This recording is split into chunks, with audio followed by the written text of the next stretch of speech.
Good afternoon. Good afternoon from the Philippines. It's 4 o'clock here, and it's really my pleasure, and I'm really glad to be able to join you in this time and talking about digital evangelism. So I am Jonah. I am the Global Engagements Lead for Indigitous. And what does that mean is technically I am helping out, reaching people and even bringing them into the network of Indigitous. I am the one who connects with them via email once they get to start to know more about Indigitous. So why don't we talk more about what we are here about this afternoon? I mean, my afternoon, your morning. So everyone I know, I believe all 24 of us are here because you believe that digital is enabling the church to take the gospel to new people, new places, and spaces. So the first time that I was able to see this happen was when I was in my final year in university. So I took up software engineering as a course in university sometime almost 10 years ago. And I was actually a believer, like I started to get to know Jesus in my freshman year. So I was in my fourth year of university that time, and I was asking the Lord, where would this degree make sense in taking part in the Great Commission?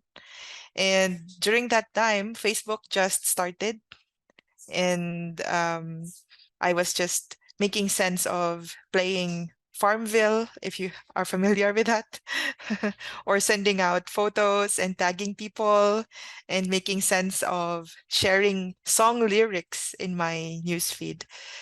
But when I was about to graduate in university, I seriously asked the Lord if there is any way that my skill in creating content or even relating with people online could make sense in even sharing the gospel or eventually make disciples. So, but then fast forward almost 10 years, 11 years ago, here we are right now, realizing the potential of digital in enabling us to take the gospel to new people, new places, and spaces.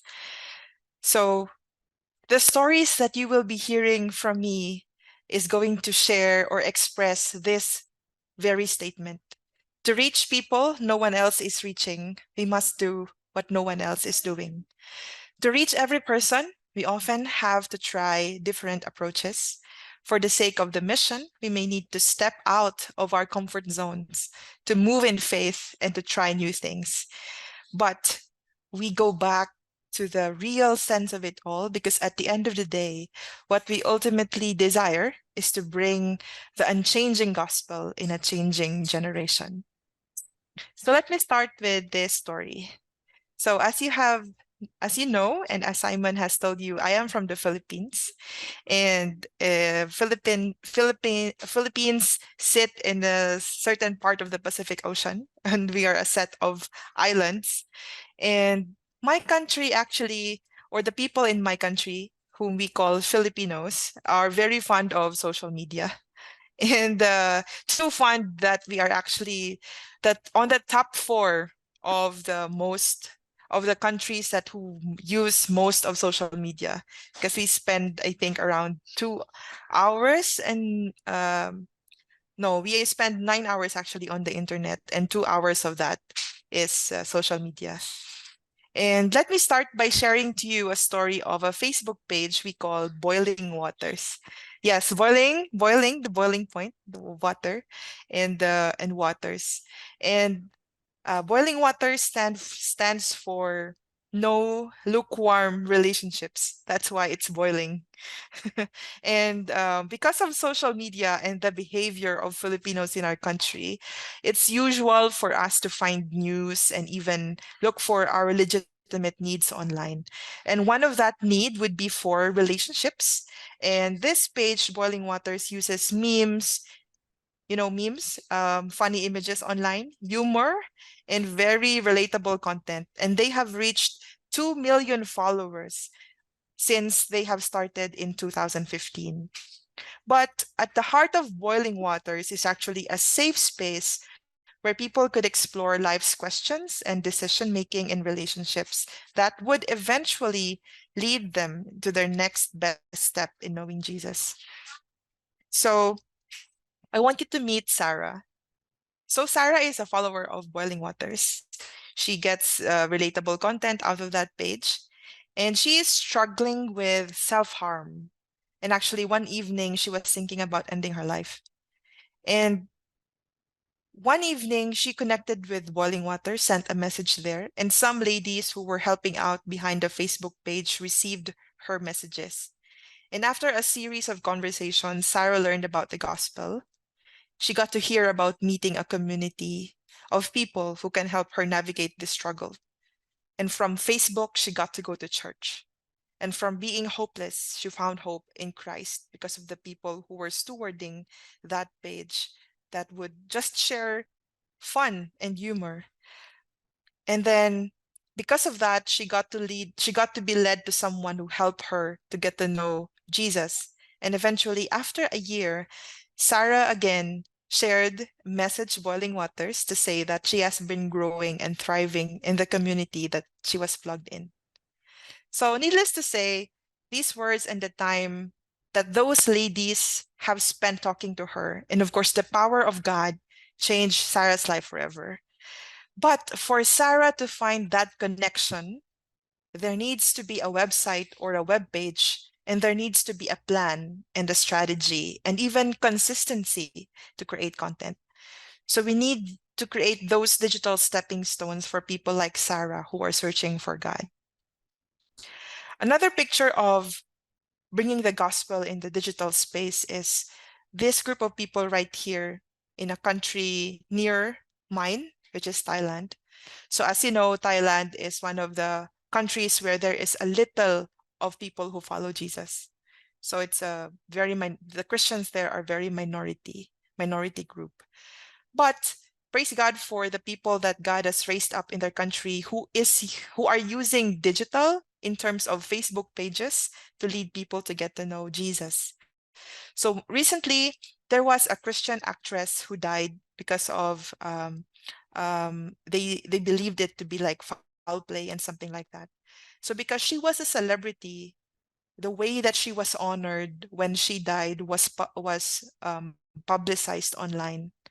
And when she was doing this, she was actually able to lead people to search for Jesus in Google browsers. And because they are in Thailand, you know how, because they are in Thailand, so the results that showed up on their Google browsers are actually content of people who are who have created them in Thailand. And when they have searched, some of them have been led to the pages that these people are doing. These people right here who were creating content about how to know God, who are creating content about how to find friendships. And these people, even if they have different pages that carry different brands, they came together, and you can see in this whiteboard here that they have made a strategic plan to like bring people that they have connected in their different pages into churches. So even if they represent different brand, different Facebook names, different colors on in the internet or content, they have worked together to answer the same question. How can we lead people who start to get to know God through our pages towards people and towards relationships that could bring them all together?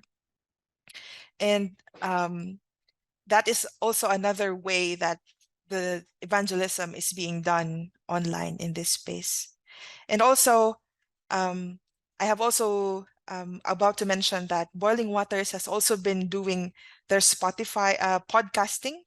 So they recently have been finished, like they have finished 300 episodes when they started in 2016. And then through those episodes that they have been doing, they have been leading people to, again, in the same way as Sarah, to send them direct messages to ask about God. And another picture, so I'm not stopping here. There's another story also of how evangelism is being done. So I want you to meet Satzen, one of the leaders of the deaf Tech Foundation, who collaborated with Indigitous in Nigeria to create a gospel app for the deaf community. So it all started in a Christian hackathon event in 2019. And maybe some of you have been asking, isn't hack a weird word? But it actually, hack, H-A-C-K, just means bringing something together or creating something in a small amount of time. So yes, Christians can still do hackathons. And some of you, I think Samuel here from Holy Developers has been doing that for some time now. And you can ask further questions from him as well.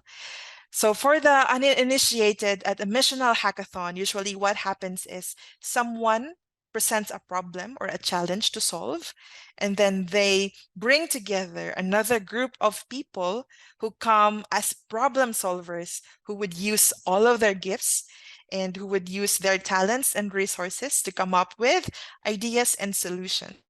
So that's what happens in the hackathon. So some of you have been doing that. I think there's one that happened in Karlsruhe recently. I don't know if I pronounced it right. And also in Berlin and with Samuel. And then in the past months too, there are different countries who did that, in Singapore in particular, and also some cities in the US and even in Asia as well. So there's also one coming in the next year, and you can find more information about that later on.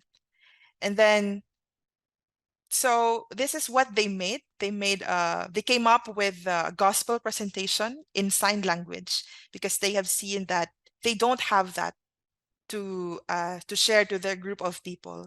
So they represent a group of people. They thought about this group of people that don't have representation or presentation of the gospel yet. So there's a whole process to it, and it required a large community of people to come together to collaborate, and everyone contributing their unique gifts and talents to make it happen. So with this one in particular, somebody who knows how to create media, or somebody who knows how to edit videos, somebody who knows how to use green screen and create these graphics behind on the background, they all came together and answered the question, how could they be able to share the gospel using their skills to a certain group of people who might not have a presentation of the gospel yet?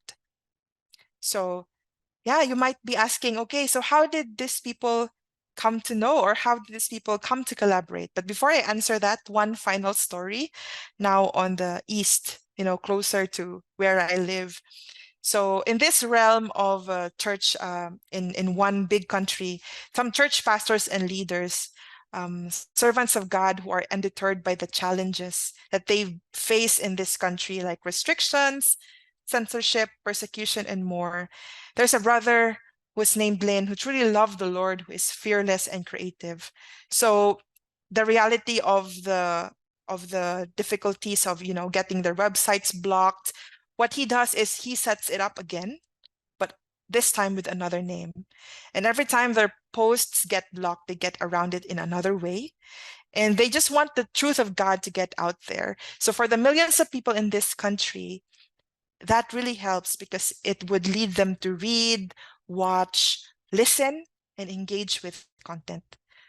So in order to avoid religious words, because that would, mean different things and it would be censored or something like that, they would resort to creative ways like using different ways to write, initials and metaphors to other representations to refer to God as, or to refer to Jesus. So these are examples of what they have been doing. Some ways to creatively use their art to come up with engaging content for their target audiences. So with this team, they recruited creatives, artists, animators, musicians, and more. And their cartoons, memes, and stories on family, relationships would resonate deeply with the target group of people that they want to reach out. So with this group of pastors and with this brother, they have around 55,000 followers and monthly views of 250,000 and even more views on their WeChat videos. So I think what is common with what they have been doing is that they have been bringing together ways where they can use their skills to be able to create pathways of engagements on the web or even on Facebook, where people can know more about how they can take the next step in their walk with God. And in my case, actually, when I first started to get to know about this idea, I was only led to an event that we call the Digital Day of Outreach. So in this event that we call the Digital Day of Outreach, what we do is just, sit together at a table and using the people that we have in our contacts in Facebook, we pray and then ask the Lord who might be the people in my contacts that the Lord is preparing. And then through that, to start the conversation about how they are in their walk with, how they are, like literally, especially during COVID, right? There were a lot of people who were stuck in their homes, and it was an opportunity to ask them how they are and pray. And then through the chats that we have been going on with them, could be opportunities to share the gospel in different ways. It could be by calling them, or it could be through presentations of these different videos and presentations. So as I've mentioned, right, how did these people come to collaborate together? So these initiatives were also being driven forward by people who have said yes to take part in God's work in the digital space. And here are examples of those people. So these are some of my friends in Africa, and they came from different walks of life. So there are from students, they came to be government workers, they have become to be IT professionals, to business people, to creatives and missionaries. And even if they're all different, they're driven by one simple call to use whatever resources they have at their disposal to make Jesus known everywhere. And I have this photo right here.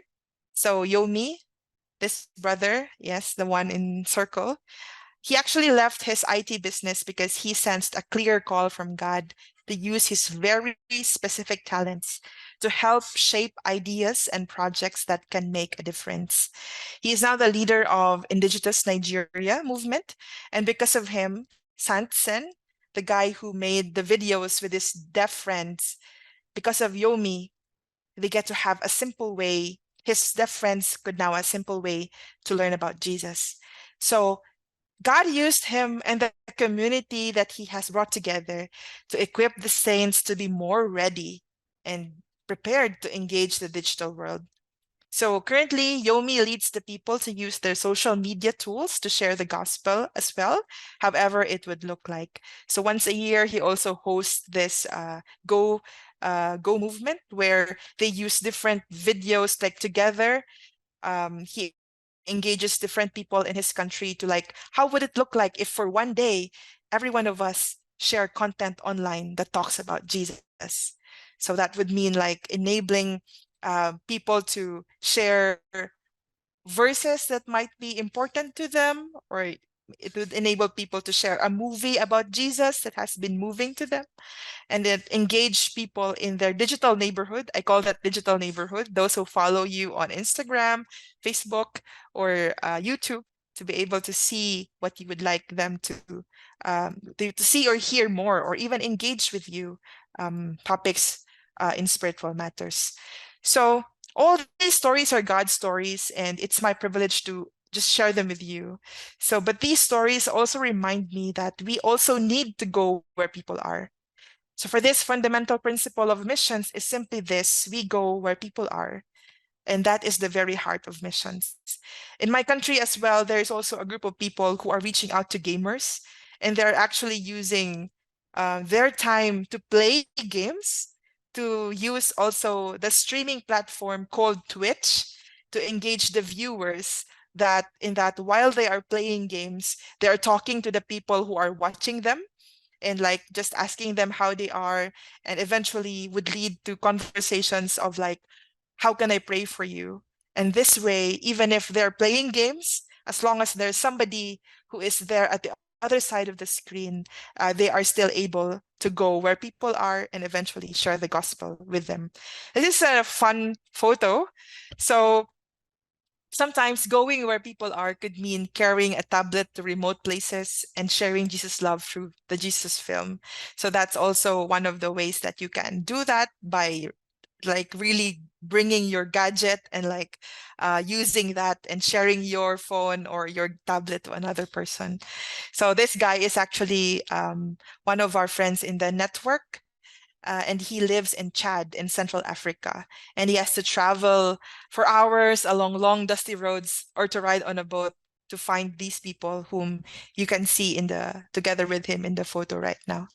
So God's call for the church has not changed, even if the generation today has changed. It is still a call to bring the unchanging gospel to a changing generation. So, of course, we are all sharing that same gospel, right, of the rescuing of Jesus from us out of darkness. And it has transferred us from the dominion of darkness to the light. And that mercy and grace that we have received, that is still exactly what the world needs, even if they say that they are looking for something else in social media. So who are we really? Like, I've been telling you more about these stories, but I want to also introduce what Indigitous stands for. So Indigitous is actually a group of followers of Jesus who need to carry the unchanging gospel to a changing world by taking the gospel to new people, new places, and spaces. So if you're a believer, you can use WhatsApp or use emails or use TikTok or use whatever creative talent God has given you, because God can use you to take his message of hope to new people, to break into new places or spaces. Actually, the word indigitus does not appear in the dictionary because it's a mix of two words, which means indigenous and digital. So as Indigitus is a network, it's not an organization, because we would love to invite you to take part in taking the gospel to the people that you represent or to the group that God might be placing in your heart, because maybe the Lord will be using you to talk to these people that nobody else can reach aside from you. So God's call is clear. We need to be messengers who bring the good news. So these are different ways that you can use what's in your hand, right? There's a question Moses said in the Bible. God told Moses in the Bible of like, what is it in your hand? Because that is what he will be leading you to use. And maybe for you also, right? The question is, what is it that God would want you to use? So our desire is just simply to bring the enduring gospel or the message of hope to a constantly changing world who desperately needs Jesus. So these three things we do: we confidently use digital experiences, and we also invite people to explore and create innovative approaches, and we collaborate with like-minded and like-hearted people to do that same thing of bringing the gospel to different spaces and places. So we say spaces, right, because of the different platforms that we use now online. Like, we are not limited to YouTube, we're not limited to Facebook, but we also have like spatial.io, Reddit, and those different spaces that we currently have. So I would also like to give this out as an encouragement for all of us, right?